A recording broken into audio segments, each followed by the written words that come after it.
Right, now we're going to have another episode. This is going to be 104. This is going to be about fuses and resistors. Fuses and resistors, because the fuses is going to go pretty quick. The part right in the middle is a fuse. And the fuse is put in places to protect things.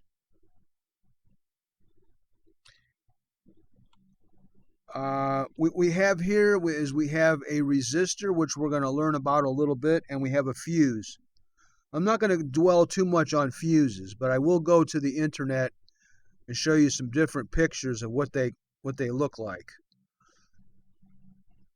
So we're going to go ahead and, first of all, what we have here is we have a sounder hooked to a resistor, hooked to a fuse, hooked to a switch, hooked to a power supply. And now we need to, you know what's interesting is if I flip this switch, nothing happens. And why would that be? What do you see is wrong with this picture? Why isn't the bell working? Current should be flowing through here, through the fuse. Fuse appears to be good. Oh, I know, you got it. There's no negative connection. So we need a ground. So we're going to go pick up our ground. But before we do that, we're going to open the switch. We're going to put our ground on the power supply. So now we have a common negative. Ground, very important. It's half the wiring. All right, so let's go back to simulation.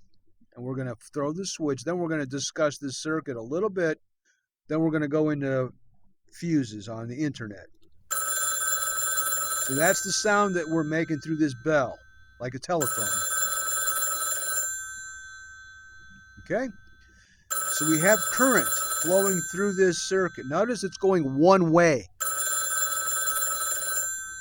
It's flowing to the right. Now, let's do something different to show you something important. Let's get rid of the grounds by getting out of this. We need to look at the current flow. Remember I was saying in episode 1 that you get rid of a lot of the wiring diagram looks if you get rid of the negative lead coming back or the ground lead and you don't have a wire there. Well, let's just put the wire there just for the sake of doing it for now. And we want to see what is the difference between it now. So we're going to be concentrating on the current flow when we flip the switch. And now you're going to see the ground or the negative. How did that ground get there? I don't know. You see the current flow? From the battery, from the power supply, out through the switch, through the fuse, through the resistor, and to the sounder. And then it returns back this way and goes back into the battery. So we have a big loop. Now, I wonder where that ground came from. That ground just appeared by itself. I don't know how that happened. Doesn't matter. Let's go ahead and get rid of our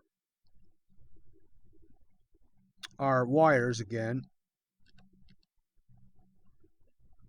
And we're going to put our grounds back on. And all that does is it eliminates a lot of the wiring so things look more simple. And we're going to try it again. Simulation. All right, it works. So what do we have here? We have a wire from the power supply that goes this way, through the switch, through a fuse, to a resistor, and to the sounder. This particular sounder did not require a whole lot of voltage, so I cut it back with a resistor. The fuse is in the circuit to protect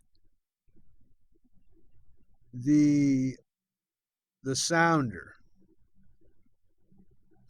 if there's too much current flowing through or too much voltage on this circuit, it may burn up our sounder, or if something goes wrong with the power supply, whatever.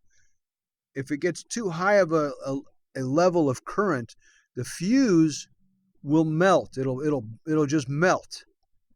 Because fuses are made of a special wire in between that you see there.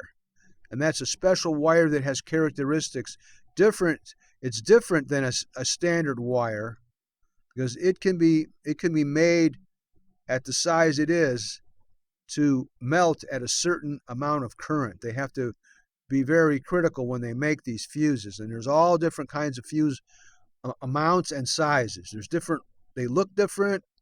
Some of them are very big compared to this little one, and they look different. So we're going to go take a look at that, and then we'll come back to our circuit here. So, all right, it's a four-letter word. Got to watch out for those four-letter words. Fuse. F-U-S-E. Okay. The definition of a fuse, right here: an electrical safety device consisting of or including a wire or strip of fusible metal. Normally, in my opinion, you don't use the word fuse in describing a fuse. So you got fusible and fuse. It's a mistake in itself, but it's a different meaning, I guess. But you don't use the word fuse when you're describing the word fuse. That's a no-no. But anyway, fusible metal that melts and interrupts the circuit when the current exceeds a particular amperage. An electrical safety device that consists of or including a wire or strip of fusible metal that melts and interrupts the circuit when the current exceeds a particular amperage. All right. You would have to understand what amperage is to understand this. So then you'd have to go look up, what is amperage? You know what amperage is? They didn't need to put it that, but there's a particular, what it is I think they should have left the word amperage out of it for the layman or the person who doesn't understand what amperage is. Amperage is current. It's the current flow in the wire or on the wire. So if you have a lot of current, say you have what they call it amperage, and amperage is a number given to rate the amount of current. So it's in amps is what they're getting at here. So it's a safety device. Aha.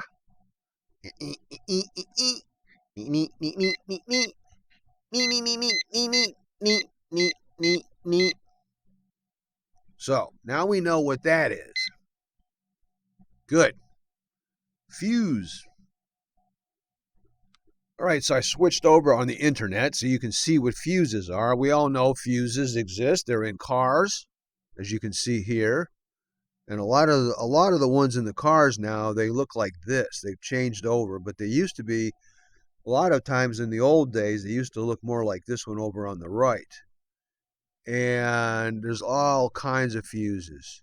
Here's a really common one here on the right, real common fuse. That's a fuse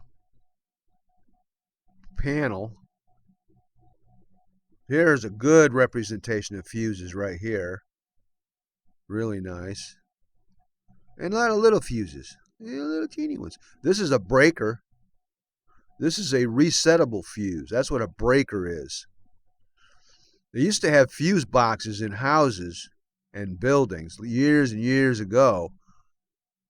But then when the fuse would blow, you'd have to go put a new fuse in. That's what these are. These just, when they blow and they burn up, that's it. You can't do it. You have to put a new one in completely. But breakers, a circuit breaker, like over here on this picture, they just pop.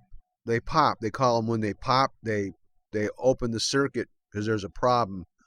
There's too much current flowing, and it pops. So you have to go back and reset it. But then you got to figure out maybe why is it popping. Well, that's a whole different topic. But anyway, that's what a breaker looks like. Here's some more different types of fuses.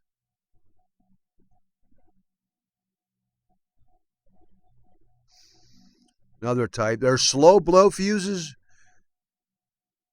and fast blow. Fast blow fuses, as soon as the current reaches a certain limit, pow, the fuse just goes. These some of them are slow blow, so they take a while. It has to be at that current for a while before it'll pop and melt. But anyway, let's look at the next page, see what we see. Pretty similar. Those are all. Here is a blown fuse. That's what a fuse normally looks like when it burns, when it melts, because that piece in the middle, when it exceeds a certain amount of current, it'll melt, and you can. But sometimes you don't see this gray color on there. You just got to look closely. But you'll see sometimes some fuses have such a skinny link in them you can hardly see it. It's almost like a hair, like one of your hairs on your head. But some of them are bigger. Now they also have bigger types of fuses that you can't even see what's inside of it. Some of them are very large. I'm looking here on the internet here, and looking around here. Well, there's some big ones for outside. These are on the pole outside. These are heavy-duty fuses on the electric pole outside. So the fuses are in lots of different places for lots of protection over for electricity protection. All right, so that'll do it for that, for pictures of fuses. Then we'll get into something else. All right. So we looked at all those different types of fuses, and we looked at what the purpose of a fuse is. Let's look at something a little more practical. Let's say we have a circuit that we don't want any of the electronics to burn up. Let's say we have an entire board over here, or a device that's expensive that we're operating, and if something should happen somewhere else, we don't want any heavy current to get through and damage the device. So that's why fuses are put in, and breakers in your house. Fuses and breakers are different completely, because the fuse melts, and that's a one-time deal. You have to replace the entire fuse. Most of the time they're in a socket, so you can just replace the fuse, pull it out of the socket, and put another one in. So let's do something here a little different. Let's look at this fuse. Let's look at the characteristics of this particular fuse. Its parameters are, so right now it's saying this was the default fuse in this system. It's 30 amps of current. So if the system exceeds 30 amps at this point, because that's what the setting is, the fuse will blow. But 30 amps is pretty high, and you'll damage a lot of equipment with 30 amps. That's a lot of current flowing. Now, mind you, there's a resistor in the circuit, which is going to cut down on that also, but we're just concentrating on fuses. Let's change the value of the fuse to a different value. First, let's look at how much current we actually have flowing on the wire. So if we put our meter over here, it's going to tell us we have about 12.5 milliamps. So just remember it's 12.5 MA. All right. So 12.5 milliamps. And a milliamp is 1,000th of an amp. So 1,000 milliamps equals 1 amp. So this fuse is huge compared to this circuit. So let's change this fuse, its parameters. And there's also slow blow fuses. Sometimes they take a while to blow. So we're going to give it a time lag of, say, 5 seconds. And in reality, you can't really do that in real life because you don't know what current is going to flow through it. But this game tries to guess at it. And we're going to set our milliamps. Must have a value. Yeah, I know that. But we're going to go over here and change it to milliamps. And we're going to change it to blow at 10 milliamps. Well, 10 milliamps. And 10 milliamps is actually less than what this thing requires, so it's going to blow. Remember, it was pulling 12.5 milliamps. So we're setting the fuse at 10 milliamps. Now, normally, you just have to buy the fuse. You can't really adjust it in real life. It's just, you buy it and it says what it's on. It says what the fuse is. It's 30 amp, 10 amp, 5 amp, 2 amp, 1 amp, half an amp, 1/8 of an amp. You can buy them that way, but they're fixed. But in this game, I have to adjust what I want the fuse to be. So I want the fuse to be 10 milliamps. So we already know this is pulling more than 10 milliamps. So this fuse is going to blow. And when it does blow, we'll see that. And the resultant will be that the sounder will stop. So let's activate our switch. Oh, it blew right away. Look. It blew. Well, what about the 5 seconds I set on it? Oh, I have it at 0. Sorry. Let's do it again. Time lag. Backspace. 5 seconds. The value must be between 0 and 1. What are you talking about? Only 1 second? That's all I can have. Okay, I guess so.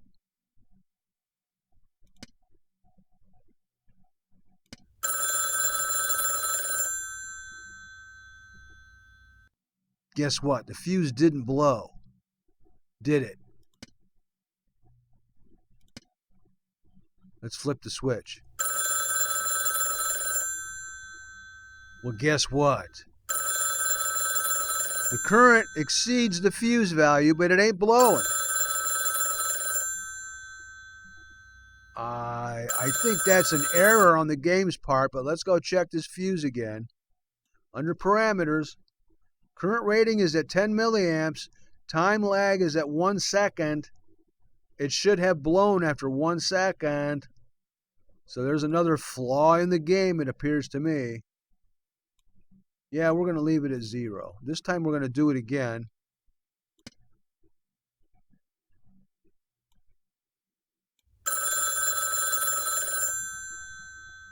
Well, so much for the fuse blowing. Let's go take a look at the parameters again. It's a 10 milliamp. Oh, it got 1 second again. How did it do that? 0. You have entered an invalid value.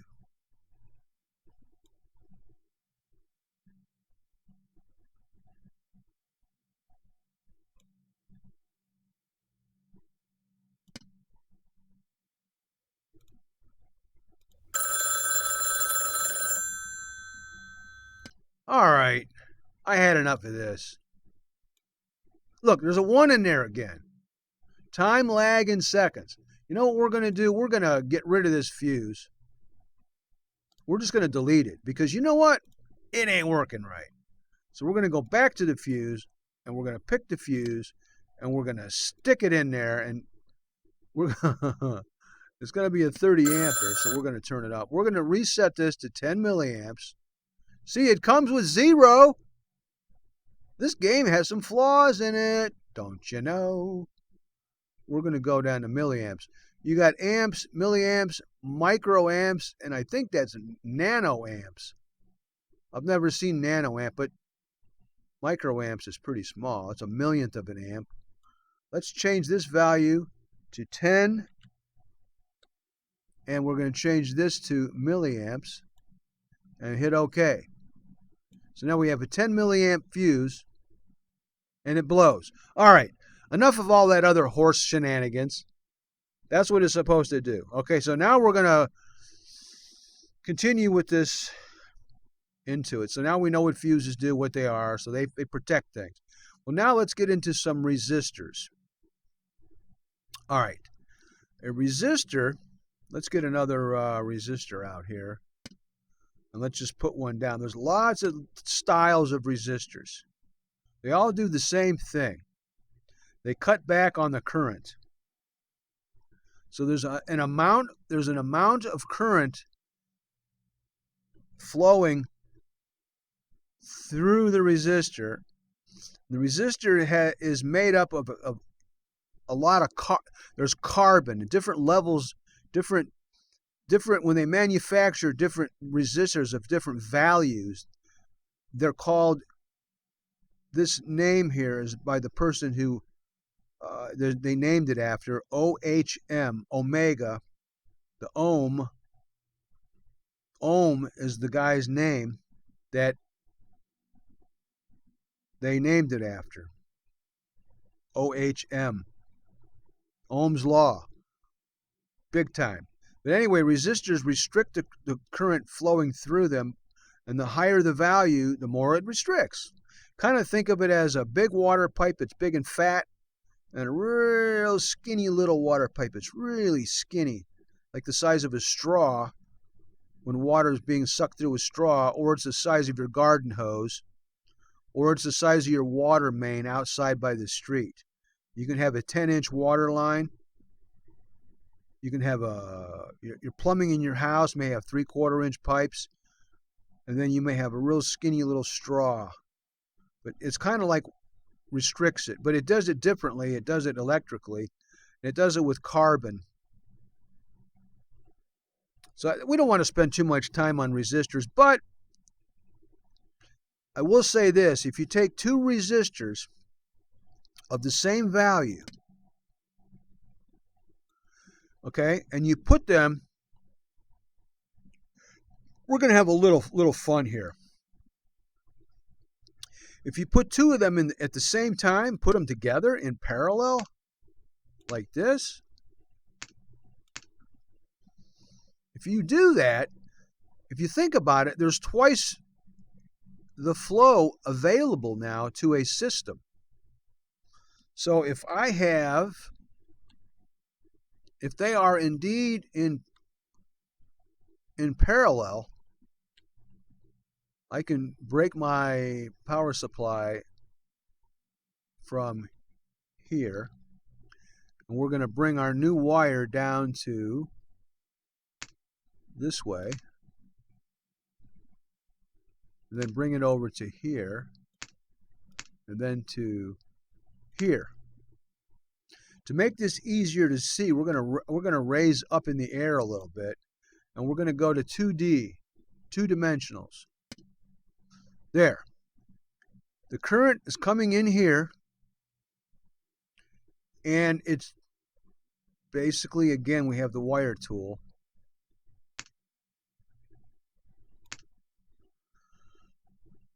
If I take one resistor out, the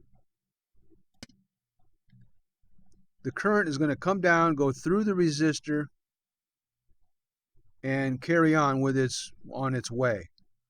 But let's make this drawing a little better here. It's going to be a little confusing. Let's get rid of that. And we want to make this so it looks simple. So let's copy this resistor. I'm going to duplicate it, and we're going to stick another one right there.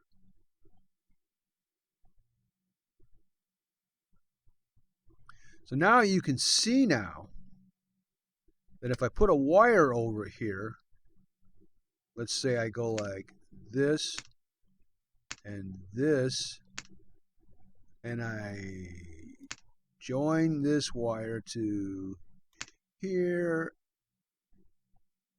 and I have my outside wire going this way, and I take another wire to there. Actually, you just go like that, really. Let's get rid of all this because we're making a mess here. Let's get rid of all this. Let's do this. And this.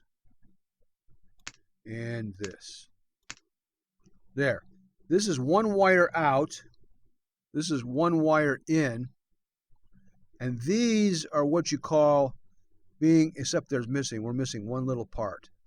We need a piece of wire right here. Now those resistors are being fed down this way. Part of the juice or electricity is coming through here, and part of it is coming through here. It splits it up now. Now it's got two paths, and you know what? Both of the paths have equal resistance. So what that's going to do is half the current's going to flow through this one and half through this one. And we're actually going to bring in a meter and measure that while it's doing what it's doing. So we have 5 volts coming in. It doesn't matter what we have for voltage. Voltage is coming in. Now resistors work with AC voltage and or DC voltage. It doesn't matter. So the current comes through. It comes through both of these, and then they're wired back together here. And then our final output of combination of both of them is heading this way. And then we're going to just let's just send them to ground. We'll just put them right on ground and do it at that. We're going to have some current flow to ground. We're just going to put a ground right on here somewhere. Oops.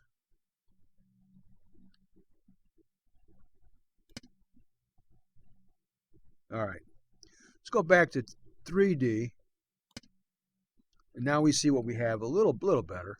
So the current's coming out of this battery or out of this power supply on DC. It's going through our switch. It's coming out. We do not have a fuse on this circuit. We probably should, but we don't need one because we know what they do. So here comes the current down this way. Hey, it sees a path. I see a path. I'm going to take it. So the electricity comes through here and goes to the ground and runs. It just runs out. Let's see what our current is. How much current are we going to have? There is something called Ohm's law, yes, and there's a formula that is a really interesting formula to go over. We won't go over that right now, but there's a formula that you can calculate how much there is. So you have voltage divided by resistance is going to give you your current. But we're not going to get into Ohm's law and at fraction at this time. But let's just take a look with a meter, okay, with an instrument. We have an ohm meter. So let's bring that into play. And let's look at that. An ohm meter measures the resistance of a resistor. So let's just copy this, duplicate it. We're going to put the resistor right over there. Now this is a completely separate circuit. So now we're going to take a wire and we're going to put it from the meter to the resistor and from the meter to the resistor. And let's see, where is the meter telling us what it is? Is there something on there? I don't see anything on the meter. It's an ohm meter. We're supposed to see 100 ohms in the display. Am I missing something? No. I don't know. It doesn't work. Well, anyway, it should show 100 because we have a 100 ohm resistor. Well, anyway, let's get rid of this because that ain't working.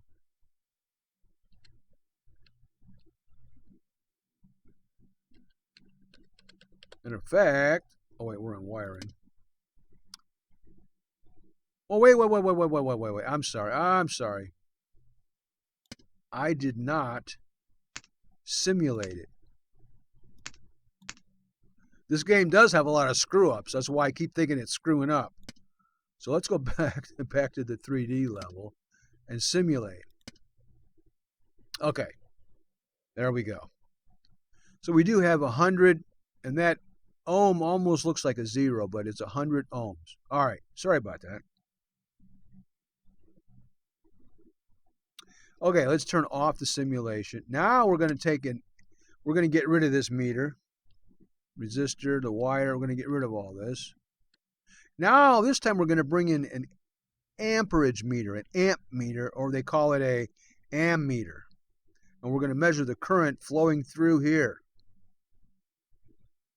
Now, if you do your math, voltage over resistance, if you divide that out, you should get the fraction as 5, and there's a 5 as a common denominator here. So if we twist this down, oops, I always get that wrong.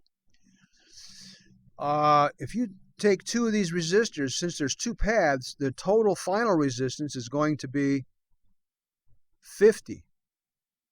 And let's make a break in here and let's test that out and prove it. So let's put our ohm meter back in the circuit and run a wire between here and there and here and, oh, it doesn't matter. Anywhere on this wire would work. Or here. Okay? And we're gonna read these resistors, but they're in parallel now. So it should be at 50 ohms. Okay, we have 50 ohms. Good. So let's get rid of this and get rid of these and put this wire back in place. Whenever you're using an ohm meter, there's a lot of meters that you can buy, but they will do a voltmeter, an amp meter, and an one's a voltmeter, one's an amp meter, and one's an ohm meter. And pretty much all of those are built into one meter. You just flip a switch and you'll do ohms, and then you can do amps, and then you can do volts. So we're now going to have a current flow, but there's going to be a ratio because this number is going to be 50 and this voltage is at 5. So if you do the mathematics, you're going to get a 5 to 5 ratio. So it's going to be 50 ohms divided by 5 is going to be on top. So you put 5 over 50, and what do you get? So let's bring in our ammeter, and we're going to break the circuit. Now, an ammeter, you can't go in parallel to watch the circuit. You have to actually break the current. You have to destroy the current to put the meter in series with the circuit. We're just not going to get too technical right now, but we're just seeing how resistors work. So we're going to break this, and we're going to take our wiring again, and we're just going to tap it here. Now this is the grounded side, so you do have polarity with an amp meter. So you go this way, and another wire. So we're going to have a fraction. We're going to have 5 divided by 50, which is a common denominator of 1. So let's put this in simulation. Okay, so there's your fraction. So we have 100 milliamps of current in this particular circuit with 2 resistors. Tell you what, let's add a third resistor and see what happens. Stop the stimulation. We're going to duplicate that same resistor and put it in a third time. Now we're going to put our wires to it. And here. And now do a simulation. 150 milliamps. So what we have done is it increased it by 50 because it's 50, 50, and 50. Each one of these, they're all equal. So there's your reading, 50 milliamps of current. As you can see, it adds up to 150 on the meter. Each one of these is pulling that amount, as they call it. 50 mils, 50 mils, and 50 mils. All right, that's pretty simple. Now, let's do something different this time. Okay, now these are resistors.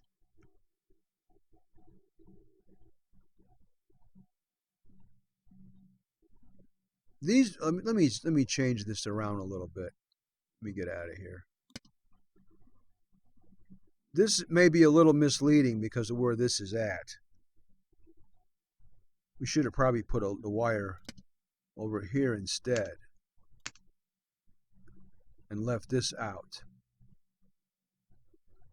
for that circuit. Because that wire kind of sticking out there was kind of funny. So now we can see it better. All right, now these are resistors in parallel. Let's try resistors in series. These are all connected left to right, left to right, left to right. They're all connected together on the same line on each side. But now we're going to change things around and we're going to watch what the current does. There is a saying when you're putting resistors in parallel, it's the reciprocal of the reciprocal, but in series they add up. So the current flow here. So if I was to take a ohm meter, let's break this off. We're in simulation mode. Let's break this off. And we're going to stick an ohm meter now, read the ohms of the resistor, put it over there. So we're going to take one lead to here and one lead to here. So nothing else is hooked to this wire, so we should show, it should be 1/3. So it should be 33.33333. There it is. 33, and the 3s are going to go for indefinitely, but you going out 3 places is plenty of accuracy enough. If I add a 4th one, this would go down again to 25 ohms, and so on. But all you're doing is adding an extra path for current to flow. So of course your current is going to go up. It's like an extra pipe. All right, let's just get rid of this wire here. Go back the way we were, and we'll leave our meter over there. So now we're going to get rid of this, this, and this, and that. So there we have our resistor. Let's get rid of this wire and this wire. Now we're going to put resistors in series with each other, in line with each other, not in parallel. So we're going to, first of all, copy our resistor. We're going to copy it, duplicate, and put it right there. So now we take a piece of wire and put a jumper between them. And now we put it to the amp meter. So what do you think is going to happen now? We were on two of those we had wait a minute. Let me just take this one out. Sorry about that. This will make it easier to understand. Let's just delete this one and then just hook a wire across there. We're going to take that back out and put the resistor back in, but let's go ahead and see what kind of current we get first.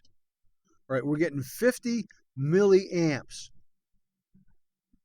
50 1/1000ths of an amp of current through a 100 ohm resistor.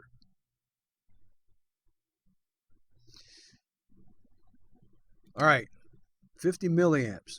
So let's break that piece of wire, copy our resistor, and put it in over here. Okay, Now what is that? It was 50. Now what is it going to be? Now think about this. Each resistor resists by itself independently whenever it can. Whenever there's current flowing through it, it resists that current of whatever ability it can do to that electricity. So if it does it once here and then it starts to go again, it's going to do it again. It is going to do it again. So it's going to cut down our current a second time after the first. So being that these are both equal values, let's see what our current is. 25 milliamps now. That makes sense. This one that blocks it down, this one knocks it down. So now we can see if you take two resistors in series, they do more than one. And another way to look at it is the ohms add up. So we're going to measure this total resistance of these two 100 ohm resistors. Get rid of that wire for now. And then we're going to apply our meter to measure the resistance of two of them in series. So now we're just going to go over here. Okay, so now we have two resistors in series. We don't need to worry about any of this other stuff but I'll get rid of it anyway just to make things simple. So now we got two resistors in series. So what's the meter going to say? Since in series they add up. In parallel, there's another formula for that, but I think it's the reciprocal of the reciprocals. But anyway, let's turn the simulation on. And we do see 200 ohms. Now you could play around with these resistors and you could put two in series, two in parallel, all the other which way, but those are the only two configurations that you can have. You start crisscrossing wires and stuff, you can get pretty crazy with those resistors, but it all boils down to those two things. Are they in series or are they in parallel? Now, you can really get some goofy stuff if you want to. If you're in class and you're studying something and someone says, okay, well, what do you get? Let's just complicate things a bit, okay? All right, these two are in series.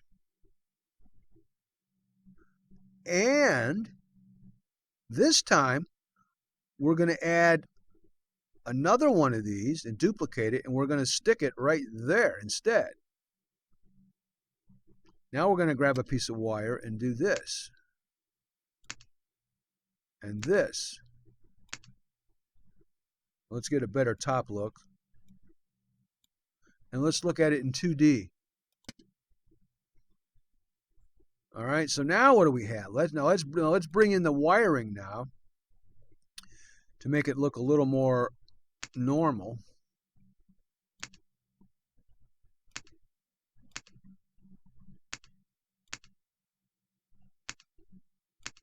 All right. This isn't something you normally would do out in the field, but if you needed a certain value resistor and you were stuck and you couldn't, you'd have to kind of make your own up. But if you got two resistors up here that are in series, which equals 200, and you're in parallel with a 100, what are you going to get? Remember, this is 200 in parallel.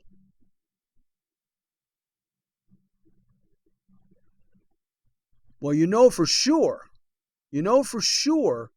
that this 200 and this 100 together are going to pass the current. So the total resistance of this circuit is going to be less than 100 for sure. It's probably going to be somewhere around, if you do the math, you can figure it out. I'll take a guess at it and say 200 and 100, somewhere between 50 and 75. So let's grab our wire again and bring it over to here and bring our wire here and simulate 66.66. It's not a nice even number. It won't be because the way those work. It can be even if they're all the devices are even, you'll get an even number, but in this particular case, oh no, even then you don't, because it's still a fraction, because if you put two 100s, you got something different too. So, but anyway, you got to calculate that or use a meter to see what you have. So there's something called Ohm's law, and you could study that. I will go over some of that though in another video. All right, so we're getting somewhere. I think we're coming near the end of it, and I'll leave it at that for today. So what did we study today? We went over fuses and resistors. And I will put at the end of this, and then I'll come right back quickly to go to the ending. I will put in a link to look at what some resistors look like. But they do look like this a lot.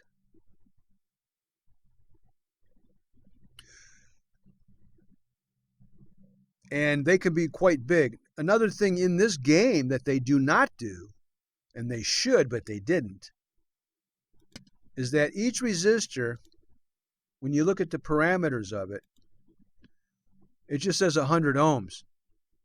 It doesn't tell you how much power it can handle before it blows up. So you could put, so in this game, I don't think you can blow up a resistor because they don't have a maximum wattage where they'll explode at. You can see a resistor burn right up in front of you in real life. It will literally smoke. But not in this game.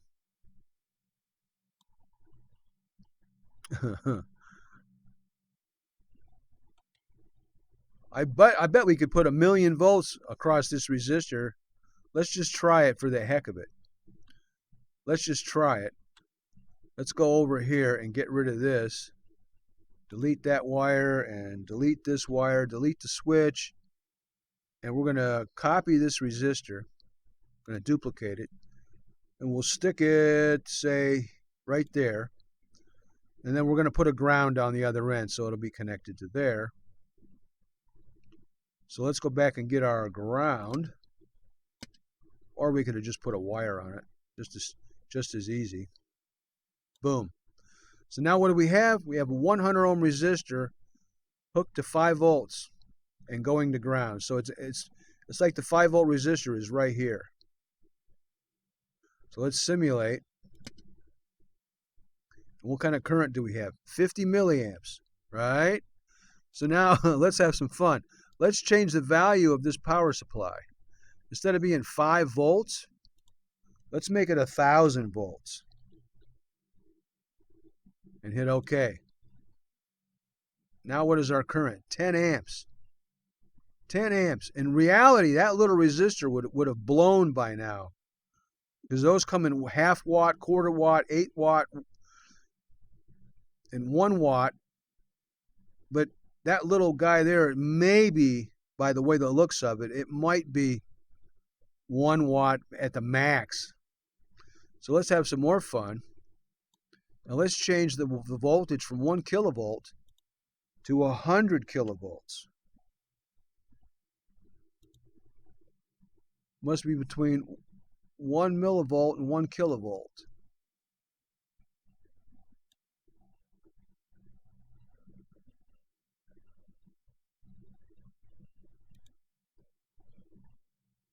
Oh, they're telling me that I can't go above 1 kilovolt?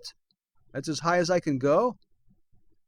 So I cannot go 1.5 kilovolts? It won't let me. On the DC power supply. Well, let's see how this game is gonna play out. All right, you want to watch some fun here? Watch this. I can beat this out. I got tricks up my sleeve. Watch this. I'm going to get rid of this dinky little power supply. And I am going to... Oh, yeah. You watch this. We're going to go with an AC voltage supply. We're going to put it over here. And we're going to go into this thing, and we're going to look at the parameters, and we're going to see how high we can go on this one.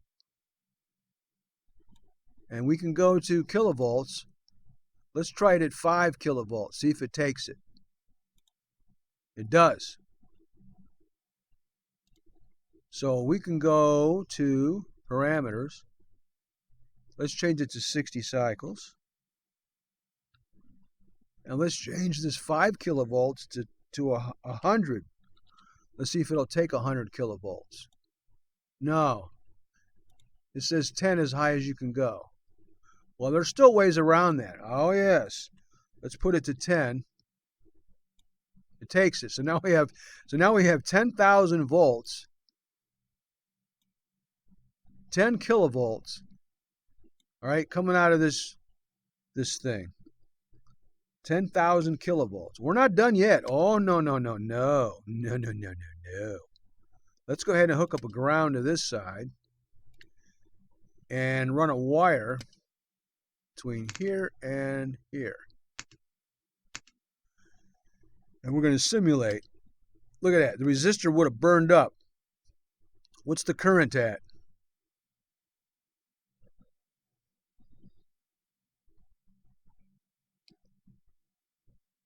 I don't know, but it's a lot.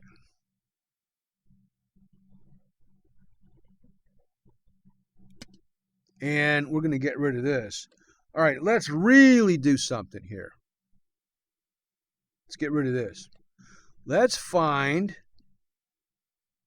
a transformer, wherever they are in this stuff. Wait a minute, let me see. Connectors and essentials. There's no transformers, no regulators, connectors, lights and diodes and thyristors. Analog. I'm looking for a transformer. Where's transformers at? Fluorescent light, digital analog, Arduino, playful, no, instruments. You know what? Oh, there's a transformer. What a transformer does, it's got a transformer can step up the voltage. So let's look at this thing. We'll get into them later too. 4 henries. The turn ratio is 1. We're going to change the turn ratio to 100 and hit OK.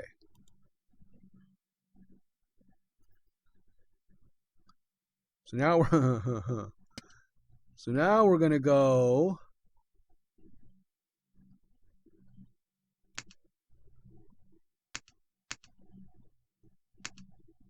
to there with that, and then we're going to go with our ground here. And now,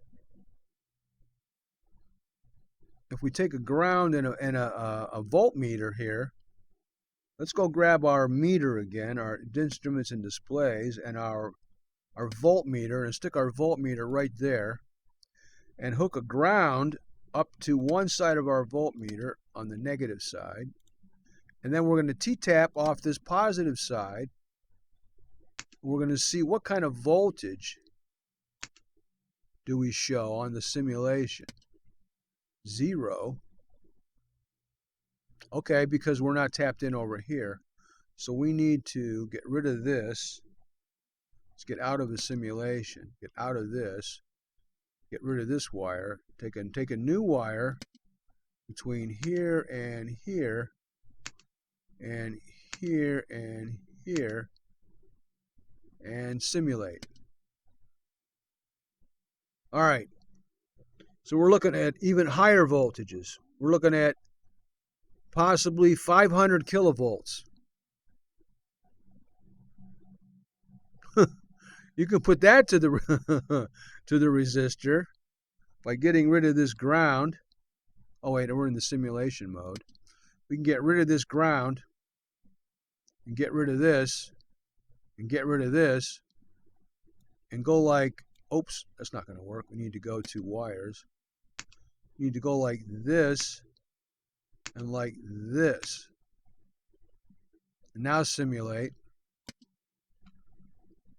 And we're pulling almost 1,000 amps, 500 amps through this little guy. Oh, I see 600. That little...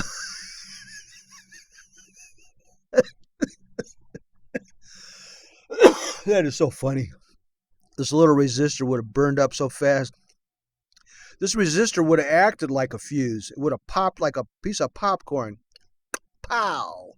What it should have done. Let's get rid of that resistor. Wait a minute. That ain't doing it. Let's put something else in there and blow it up. What do you say? Let's get out of simulations. And we're going to get rid of this.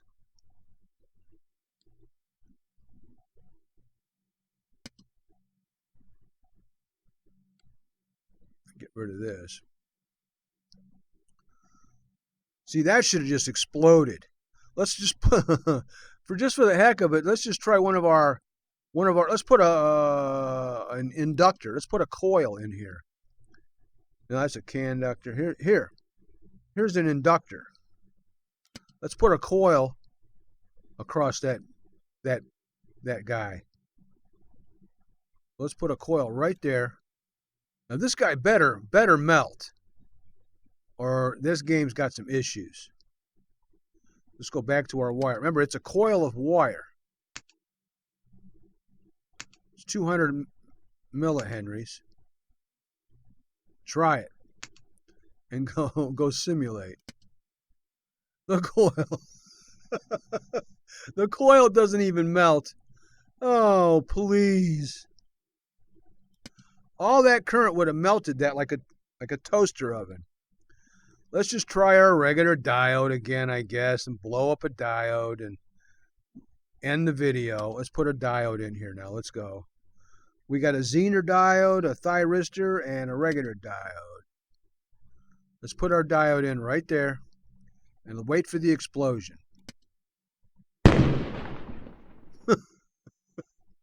That coil should have also melted. And so should have the resistor. Well, anyway, that was fun. A little bit of electric stimulus. You don't put your finger right here. Oh, no. That's even a higher voltage than this one. Transformer is nothing more than a bunch of coils. One on one side, one wrapping around the other one on the other side. We'll get into them in a different episode, and also we'll get into diodes a little bit more. But they only let current flow through them one way, which is can come in very handy. And I think that'll do it for today's episode. That was kind of a longer one. I didn't expect it to go that long, but it's 52 minutes at least. But it was kind of fun. So I'll go ahead and cut out of here. So we're still got we got we got Ohm's law, we got diodes, we got transformers, just the basic stuff. We got capacitors and inductors we can go over. We went through resistors. We kind of went through power supplies. We went through lights. And then there aren't really that many other types of electronic devices, but these are actually coils here. This is not actually too much electronics. It's just electrical. But the diode is where I think electronics actually starts up, because there's something called a PN junction in there, where the way it is made, the way it's constructed, there's a layer in there that only lets electricity go one way and not the other.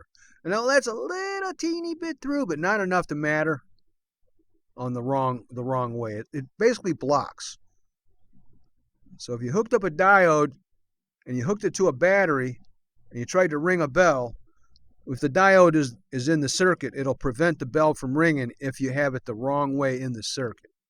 But we'll get into diodes later. All right, that's it for What was this? What was this about? I forget. Oh, fuses. We started out with fuses and resistors. That's right. Yeah. That's that. Yeah. That's the ticket. Too bad we were able to blow a fuse, but we weren't able to blow a resistor because they lacked for us to have the ability of how much current will flow before it does blow. But anyway, we're gonna say you got the sissy signing off, and see ya.